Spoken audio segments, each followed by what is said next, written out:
We know that sometimes things don't go to plan, and for whatever reason, you might find yourself undergoing the academic misconduct process. This video is to help you understand how you can find support, what the process looks like, and why it happens. My name's Richard Blythe and I'm the College Academic Misconduct Officer in the College of Science and Engineering. Part of my job is to investigate a concern that a marker might have about a piece of work that you've submitted. For example, there might be a Turnitin report that shows a big overlap with some online sources, or maybe what you've submitted is very similar to a piece of work another student submitted. There can be legitimate reasons for similarities between two pieces of work, or work and online sources, but this can also be the consequence of academic misconduct. So to distinguish between sort of legitimate similarity and academic misconduct, what we really need is some information from the student. There are two ways in which we collect this information.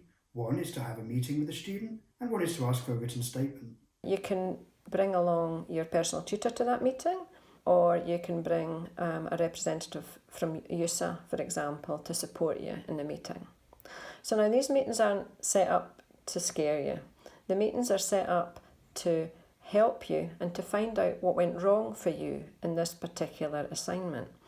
So in the meeting, we'll explore what happened, how the similarity came about, and whether you might be facing other difficulties at the time of the assignment that affected your work. So once we have more information, then we consult each other, and then we decide whether a mark penalty should be imposed on this particular piece of work. The KMO may decide that there's no case to answer, or they may apply penalties in the range of -10, -20 or -30 marks, and then up to a mark of 0 in the most serious cases. And don't think about mark penalties as some kind of punishment.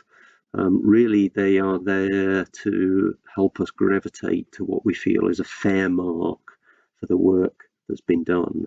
And so a fair mark is one that's representative of your writing, your understanding, and your efforts. And we do understand that most misconduct cases are inadvertent problems rather than deliberate acts of cheating.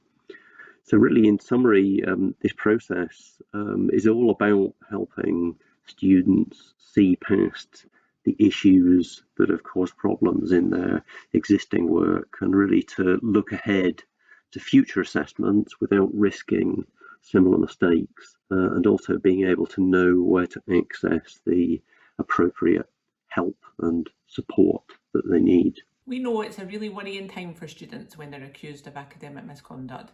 And then in the advice place, we're here to help. Students can come to us at any part of the process. Sometimes students come to us when they first hear their work's been referred to the school academic misconduct officer. We can have a look at a student's work with them, let them know where they might have gone wrong, signpost for some extra study skill support, and also let them know what might happen next. We can help with written statements to accept allegations.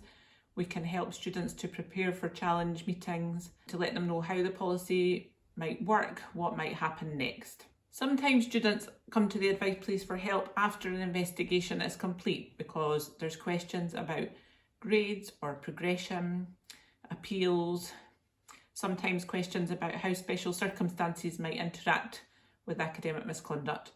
We'll always do our best to answer all of those questions and support all students.